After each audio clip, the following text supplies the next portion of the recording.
Bab 1 Pengertian Etika. Pengantar bab.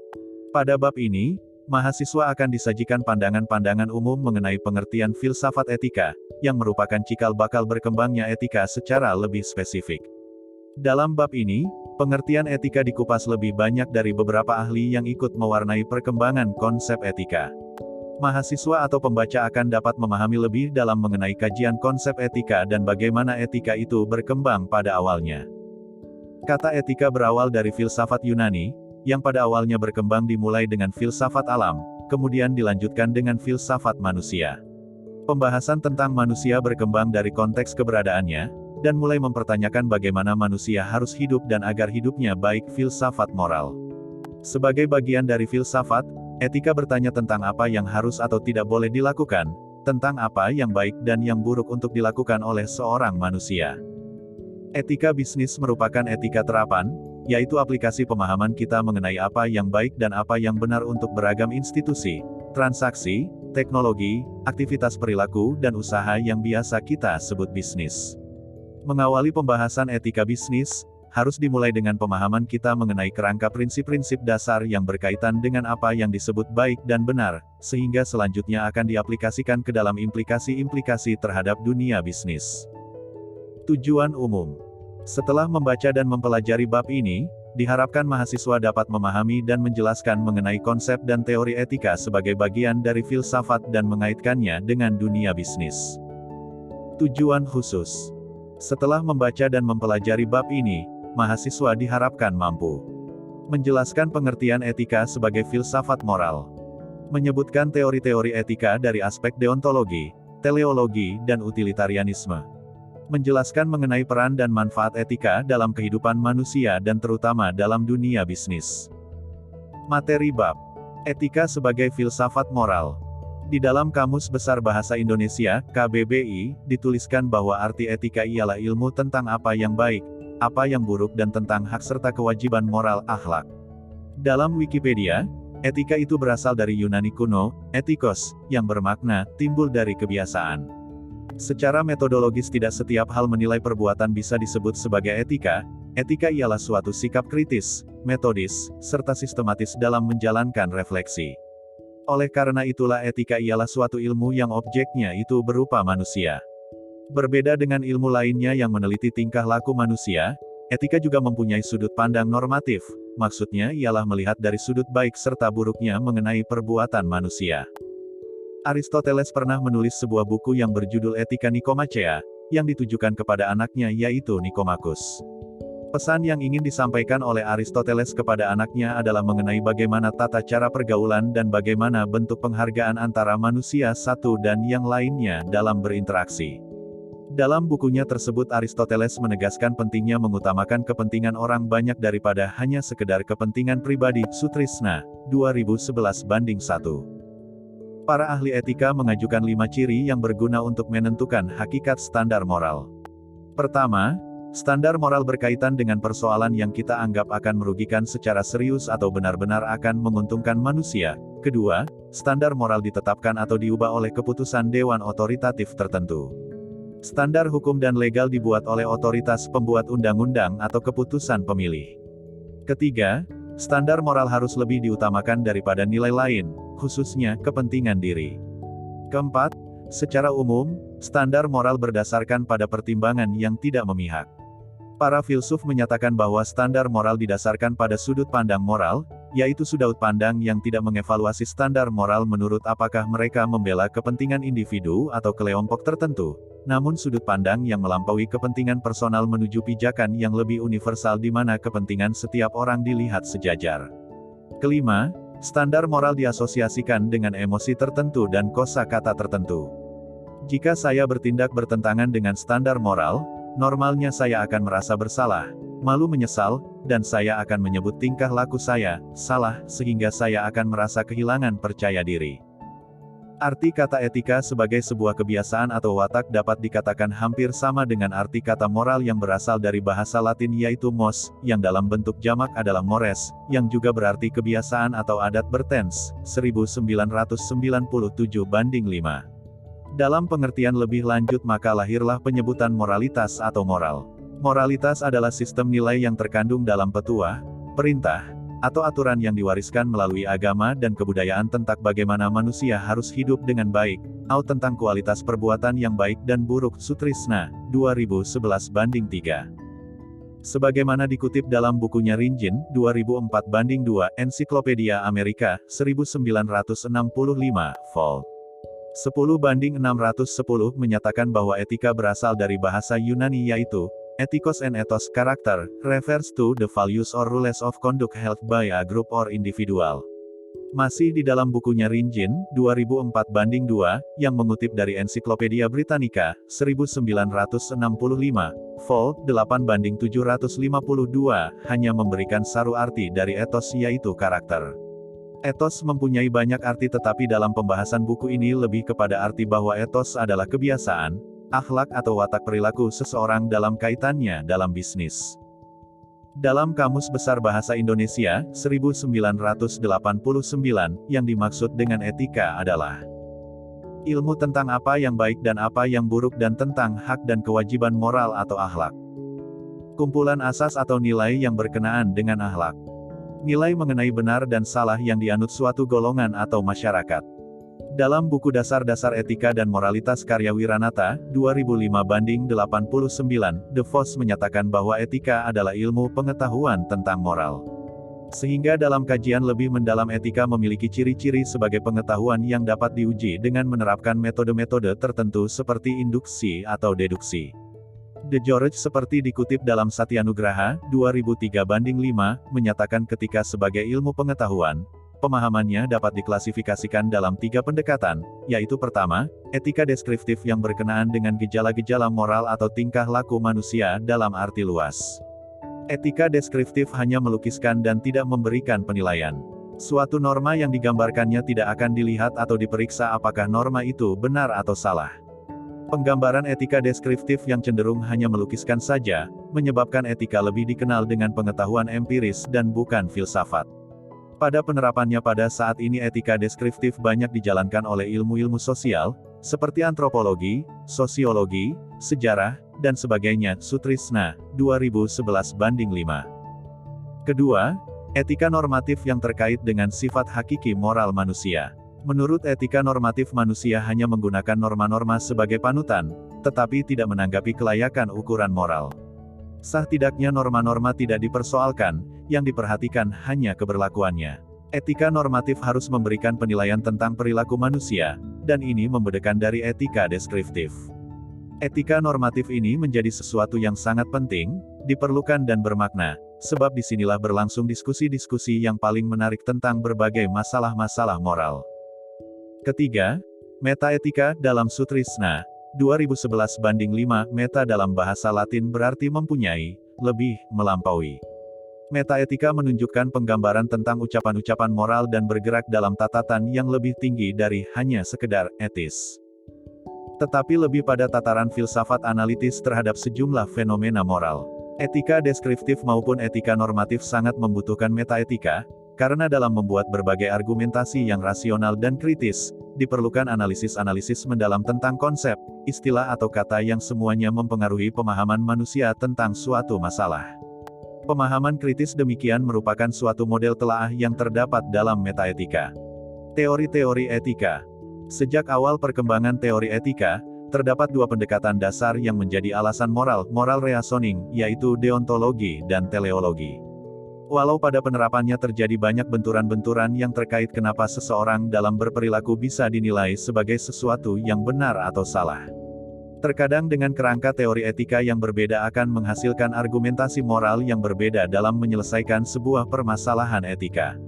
Ini menandakan bahwa pada tatanan penerapan etika akan selalu menyesuaikan dengan tempat dan waktu kapan perilaku manusia itu terjadi, sehingga pendekatan teori etika pun akan berbeda. Teori deontologi atau etika kewajiban.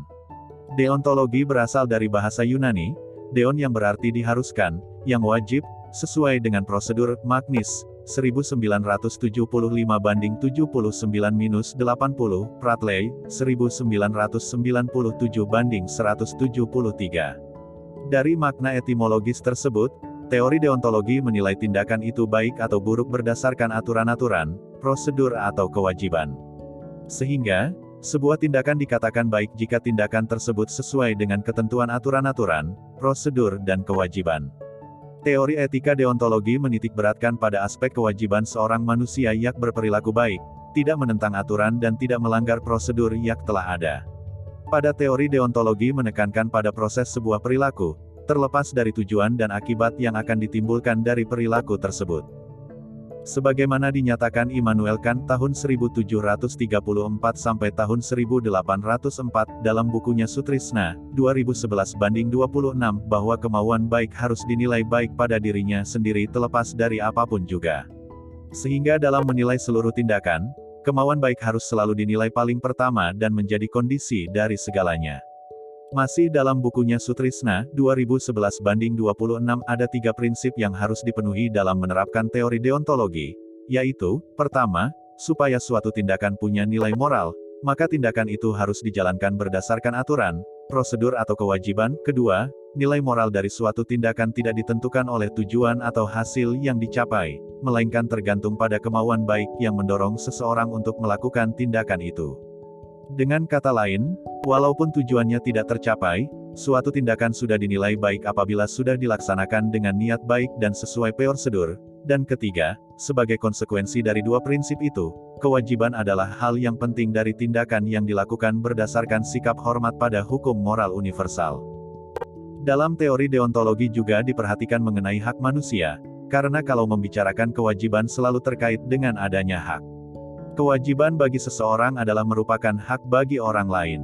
Ada beberapa hak yang dimiliki oleh seorang manusia, yaitu pertama, hak moral atau asasi, yang biasa disebut sebagai hak asasi. Hak asasi mengidentifikasikan seluruh aktivitas dan keinginan manusia yang terbebas dari ketentuan pembatasan-pembatasan tertentu baik dari batasan hukum ataupun norma. Misalnya ada hak untuk hidup, hak untuk menghirup udara, hak untuk bebas berkeyakinan atau memeluk agama, hak atas pendidikan, pekerjaan dan lain sebagainya. Kedua, hak legal yang bersumber dari norma hukum dan dilindungi dalam lingkungan yurisdiksi suatu sistem hukum. Dan ketiga, hak warga negara, yaitu hak-hak yang dapat dinikmati sebagai warga negara, seperti misalnya adalah hak untuk memilih dan dipilih sebagai pemimpin negara. Sutrisna, 2011/27. Pendekatan etika dalam deontologi memberikan kepada seseorang apa yang menjadi haknya yang menyangkut aspek keadilan, moral justice. Dalam teori deontologi terdapat juga apa yang namanya pendekatan ethics of care, teori memberi perhatian. Lebih lanjut teori ini mengemukakan bahwa memberi perhatian kepada orang atau pihak yang mempunyai hubungan khusus terutama dalam hal hubungan ketergantungan merupakan sebuah kewajiban. Dasar teori member perhatian ini, tidak terlepas dari kenyataan bahwa setiap manusia selalu tergantung dengan orang lain, seperti hubungan kekeluargaan, hubungan pertemanan, dan hubungan terkait dengan pekerjaan. Menurut Velasquez Satyanugraha, 2003/86 etika memberi perhatian menekankan pada 2 tuntutan moral, yaitu setiap orang berada dalam suatu jaringan hubungan dan seharusnya menjaga dan memelihara hubungan yang konkret dan bernilai dengan orang-orang yang ada dalam jaringan itu. Setiap orang seharusnya memberikan perhatian khusus pada mereka yang memiliki hubungan khusus dengannya dengan memperhatikan kebutuhannya, nilainya, keinginan, dan kesejahteraan konkret berdasarkan perspektif pribadi dan menanggapi secara positif kebutuhan, nilai, keinginan dan kesejahteraan mereka. Sebagai contoh mengenai pendekatan teori memberi perhatian ini adalah konflik seorang manajer yang akan mempromosikan 2 bawahannya pada level yang lebih tinggi, di mana permasalahannya adalah salah seorang dari bawahannya adalah seorang teman karibnya, yang walaupun dari segi kinerja mungkin lebih rendah dari bawahan yang satunya. Kalau Anda yang menjadi manajer tersebut, siapa yang akan dipromosikan? Teori teleologi atau etika tujuan, manfaat. Teleologi berasal dari bahasa Yunani, telos yang berarti tujuan, sasaran, hasil, akibat. Magnis, 1975/79-80, Pratley 1997/173. Pada etika teleologi menilai suatu tindakan itu baik atau buruk dari sudut tujuan, hasil, sasaran atau keadaan optimum yang dapat dicapai. Tujuan, hasil, sasaran atau akibat dapat dilihat dari 2 sudut yaitu apa dan untuk siapa tujuan, hasil, sasaran atau akibat tersebut. Dilihat dari sudut apa, dikenal 2 versi teleologi, yaitu hedonisme, hedone dalam bahasa Yunani berarti kenikmatan, dan eudaimonisme, daimon dalam bahasa Yunani berarti jiwa yang baik, eudaimonia berarti kebahagiaan. Magnis, 1975 banding 80, Bertens, 1997 banding 235 minus 242. Dorongan untuk mencari kebahagiaan, kegembiraan atau kesenangan dan sebaliknya menjauhi serta mencegah rasa sakit atau ketidaksenangan dalam hidup manusia adalah sesuatu yang manusiawi. Dilihat dari sudut, untuk siapa hasil atau akibat itu, maka hedonisme maupun eudaimonisme tergolong egois, sehingga disebut juga egoisme etis. Egoisme dapat dibedakan menjadi egoisme hedonistik dan egoisme eudaimonistik. Pada egoisme hedonistik berlaku kaidah bertindaklah sedemikian rupa sehingga mencapai kenikmatan yang paling besar bagimu atau hindari semua ketidaknikmatan. Dalam egoisme eudaimonistik berlaku kaidah, bertindaklah sedemikian rupa sehingga mencapai kebahagiaan terbesar bagimu. Sutrisna, 2011 banding 31. Etika utilitarianisme. Banyak pembahasan yang dilakukan pada aliran ini untuk melihat dan menilai kebijakan pemerintah dan perusahaan yang menyangkut publik dengan memperhatikan manfaat dan biaya atau disebut juga dengan benefit and cost analysis. Menimbang biaya dan keuntungan sosial. Utilitarianisme berasal dari bahasa Latin yaitu utilis, yang artinya berguna, berfaedah, menguntungkan. Sutrisna, 2011 banding 32. Prinsip dasar yang harus ditekankan pada aliran ini adalah adanya asas manfaat dan keuntungan. Keuntungan dan kegunaan menjadi prinsip, norma, tujuan dan norma pada kegiatan manusia. Ketentuan yang berlaku di sini adalah jika tindakan manusia tersebut dikatakan baik jika apa yang dilakukan mendatangkan keuntungan dan kegunaan. Utilitarianisme, dengan demikian dapat dinyatakan bahwa semua tindakan dan kebijakan perlu dievaluasi berdasarkan keuntungan dan biaya yang dibebankan kepada masyarakat.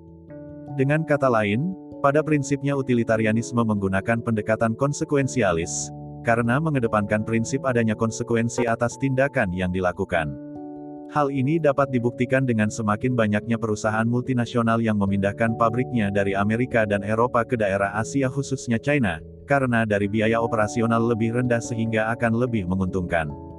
Beberapa tokoh penggagas teori ini adalah Hume, Jeremy Bentham, dan John Stuart Mill. Dalam dunia bisnis, keputusan yang dilakukan dengan penggunaan biaya serendah-rendahnya untuk mendatangkan keuntungan yang setinggi-tingginya berarti merupakan salah satu penerapan dari aliran utilitarianisme. Tindakan bisnis secara sosial bertanggung jawab adalah tindakan yang mampu memberikan keuntungan terbesar atau biaya terendah bagi masyarakat. Utilitarianisme tradisional. Seorang ahli pendiri utilitarianisme tradisional Jeremy Bentham tahun 1748 sampai tahun 1832, berusaha mencari dasar objektif dalam membuat keputusan yang mampu memberikan norma yang dapat diterima publik dalam menetapkan kebijakan peraturan sosial. Sutrisna, 2011 banding 33. Dalam dunia bisnis, tindakan yang paling benar dalam menjalankan operasional bisnis dari kacamata etis adalah memilih keputusan-keputusan yang mampu memberikan utilitas paling besar. Dari sudut perbandingan tindakan bisnis, adalah bagaimana melihat hasil total dari sebuah tindakan utilitas mampu memberikan keuntungan atau hasil yang paling besar daripada hasil total dari sebuah tindakan yang lain. Jika dikaitkan dengan program-program pemerintah yang harus dijalankan, semestinya dari kajian penelitian yang sudah dilakukan pemerintah dapat melaksanakan program dan proyek yang paling tinggi keuntungannya bagi masyarakat. Sehingga dengan manfaat atau keuntungan yang hanya akan dinikmati oleh golongan tertentu bisa diabaikan, jika pemerintah benar-benar menerapkan etika dalam program kerjanya. Ada beberapa hal yang harus diperhatikan dalam suatu tindakan jika ingin menerapkan etika utilitarianisme, yaitu menentukan tindakan-tindakan alternatif tertentu dalam suatu situasi tertentu. Membandingkan antara keuntungan yang didapatkan dari setiap tindakan alternatif yang harus dilakukan, sehingga ditemukan tindakan yang akan memberikan keuntungan paling tinggi. Pilihlah utilitas atau tindakan yang memberikan keuntungan paling tinggi, sehingga terpenuhi tindakan paling etis. Banyak analisis penentuan investasi didasarkan pada teori utilitas, yang berlaku untuk investasi jangka pendek maupun jangka panjang. Dengan pertimbangan tersebut setiap investasi diharapkan akan memberikan keuntungan bagi setiap orang atau masyarakat secara umum. Teori utilitas juga dapat diasumsikan sama dengan tindakan efisiensi, yaitu dengan mempergunakan sumber daya yang minim dan seadanya, diharapkan mampu memberikan hasil secara maksimal. Dalam Kraft 1998-94 terdapat 3 prinsip etika utilitarianisme, yaitu manfaat, yaitu bahwa kebijakan atau tindakan itu mendatangkan manfaat atau kegunaan tertentu. Suatu kebijakan atau tindakan adalah baik dan tepat secara moral jika kebijaksanaan atau tindakan itu mendatangkan manfaat atau keuntungan. Manfaat terbesar, yaitu bahwa kebijakan atau tindakan itu mendatangkan manfaat terbesar dibandingkan dengan alternatif lainnya. Di antara berbagai kebijakan atau tindakan yang sama baiknya, kebijakan atau tindakan yang mendatangkan manfaat terbesar adalah tindakan yang paling baik. Manfaat terbesar diterima oleh sebanyak mungkin orang. Di antara berbagai kebijakan atau tindakan yang sama-sama mendatangkan manfaat terbesar, kebijakan atau tindakan yang baik adalah kebijakan atau tindakan yang bermanfaat bagi lebih banyak orang. Jadi, tindakan dikatakan baik, apabila tidak hanya mendatangkan manfaat terbesar, tetapi juga manfaat terbesar bagi sebanyak mungkin orang. Peran dan manfaat etika. Kemajuan teknologi pada 3 dasawarsa terakhir membukakan mata kita akan kenyataan yang membuat semua makhluk di dunia merasakan perubahan yang maha dahsyat. Teknologi yang berkembang seiring dengan penemuan-penemuan yang mutakhir membuat keberadaan ruang dan waktu terasa semakin sempit dan cepat, sehingga jika semua makhluk hidup tidak mampu beradaptasi maka akan terkena dampak negatif yang harus dihadapi. Misalnya saja, kerusakan lingkungan yang diakibatkan karena ketidaktahuan dan ketidakpedulian manusia dalam mengendalikan limbah pabrik, sebagai akibat penggunaan bahan-bahan kimia yang sudah dicampur dengan senyawa lain yang berdampak pada udara, tanah dan juga air. Manusia yang tidak mampu mengikuti penggunaan teknologi media informasi yang selalu upgrade, maka bersiap-siaplah tersisih dari ketidaktahuan akan informasi terbaru. Kemajuan bidang ilmu pengetahuan dan teknologi memberikan keleluasaan bagi para ahli untuk melakukan berbagai macam percobaan dan penelitian guna memenuhi keinginan manusia itu sendiri, seperti adanya rencana cloning manusia, seperti cerita film The Island, cybercrime atau kejahatan dunia maya, adanya bank sperma keperluan reproduktif manusia, penggunaan teknologi nuklir sebagai sumber daya, dan masih banyak lainnya.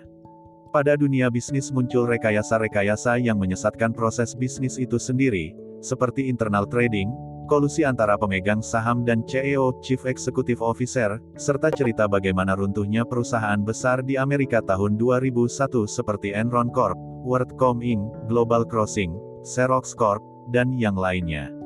Selain itu, mulai turunnya nilai etika dalam kehidupan sehari-hari yang menyebabkan terjadinya korupsi, kolusi, nepotisme dan persekongkolan bisnis. Adanya permasalahan tersebut, yang terjadi adalah bagaimana memberikan penilaian pada beberapa perilaku tersebut.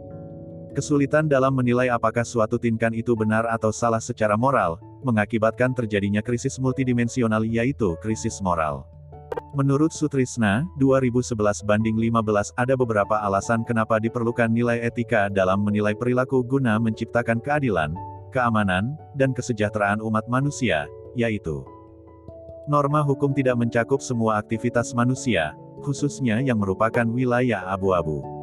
Norma hukum tidak memerinci semua jenis, kadar, serta motif kejahatan yang diancam dengan hukuman.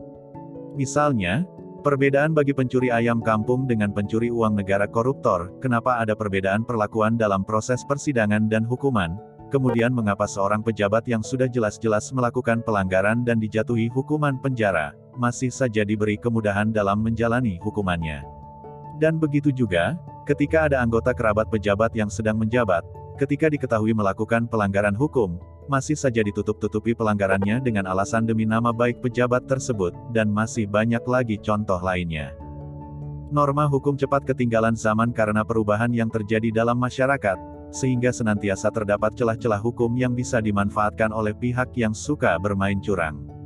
Seperti contoh, apakah boleh melakukan penyadapan terhadap keluarga pejabat tinggi untuk mengetahui semua tingkah lakunya dalam kehidupan sehari karena dicurigai melakukan pelanggaran? Perkembangan teknologi memungkinkan perlu adanya perubahan hukum dan perundang-undangan yang semestinya mengikuti perkembangan zaman. Mekanisme pasar tidak memberikan sinyal secara efektif kepada pemilik dan manajer perusahaan untuk merespons situasi krisis yang mempunyai dampak etis di kemudian hari. Misalnya, haruskah perusahaan melarang perempuan hamil untuk bekerja? Kenapa seleksi karyawan membeda-bedakan calon karyawan yang berkulit hitam dan putih? Tindakan ini dinamakan diskriminasi pekerjaan. Masalah etika mensyaratkan pemahaman dan kepedulian terhadap kejujuran, keadilan dan prosedur yang wajar terhadap manusia, kelompok manusia dan masyarakat. Asas legalitas harus dibedakan dari asas moralitas. Sebagai contoh, pemberian sejumlah hadiah kepada anggota dewan atau pejabat tertentu karena sebagai rasa terima kasih karena telah memberikan atau menyetujui sejumlah proyek pada perusahaan, apakah ini legal dan memenuhi asas moralitas bisnis? Sehingga dari uraian di atas dapat diketahui bahwa peran etika adalah sebagai moralitas, etika membimbing tingkah laku manusia agar dapat mengelola kehidupan ini dengan lebih baik. Etika juga memberikan ukuran terhadap tindakan manusia di dalam tata kehidupan sehari-hari, baik antar pribadi, antar kelompok maupun antar profesi. Etika membantu mengatasi konflik-konflik dan mencegah meluasnya tindakan-tindakan immoral. Sebagai ilmu pengetahuan, etika memberikan pemenuhan terhadap keingintahuan manusia dan menuntut manusia untuk dapat berperilaku moral secara kritis dan rasional. Setelah melihat peran etika di atas, maka manfaat etika dapat dinyatakan sebagai berikut. Dapat mendorong dan mengajak orang untuk bersikap kritis dan rasional dalam mengambil keputusan berdasarkan pendapatnya sendiri, dapat dipertanggungjawabkannya, otonom. Dapat mengarahkan masyarakat untuk berkembang menjadi masyarakat yang tertib, teratur, damai, dan sejahtera dengan mentaati norma-norma yang berlaku demi mencapai ketertiban dan kesejahteraan sosial. Hal ini bisa disebut justitia legalis atau justitia generalis, yaitu keadilan yang menuntut ketaatan setiap orang terhadap semua kaidah hukum dan kaidah sosial lainnya demi ketertiban dan kesejahteraan masyarakat bona comuni. Latihan.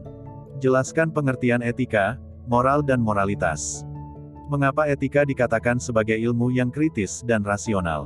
Jelaskan pendapat Anda. Sebut dan jelaskan tahapan perkembangan moral manusia.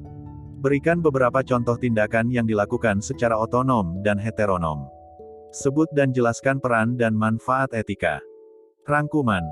Kita dapat mendefinisikan moralitas sebagai pedoman yang dimiliki individu atau kelompok mengenai apa itu benar atau salah dan baik atau jahat. Sejak awal perkembangan teori etika, terdapat dua pendekatan dasar yang menjadi alasan moral reasoning, yaitu deontologi dan teleologi. Kemudian lebih jauh terjadi perkembangan teleologi yang disebut utilitarianisme. Peran etika bagi manusia adalah sebagai moralitas karena membimbing perilaku manusia dalam mengelola kehidupannya, dan sebagai ilmu pengetahuan karena memberikan pemenuhan terhadap keingintahuan manusia untuk dapat berperilaku kritis dan rasional.